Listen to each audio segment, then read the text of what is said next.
Again, a worker was injured in a road accident. Name of the injured is Ismail Mia, and he is currently undergoing treatment at Agartala JB Hospital. The accident took place in Bojongnagar area on Wednesday. An employee of Bojongnagar fire station said that they received information that a young man was lying injured on the road. On hearing the incident, they rushed and brought the injured to JB Hospital. Meanwhile, no one has any idea of how does this accident happen.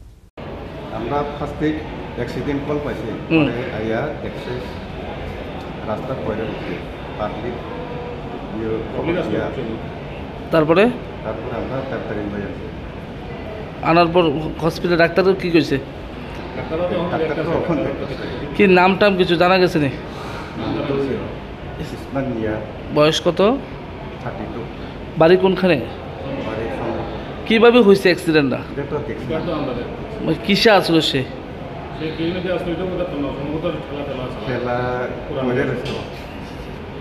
অবস্থা মানে doctor উনি এখনো কিরকম মানে বাড়ির লোক পাওয়া গেছে আপনারা কোনখান থেকে আইছেন Reported by Pranav from Agartala, Chini Khorang.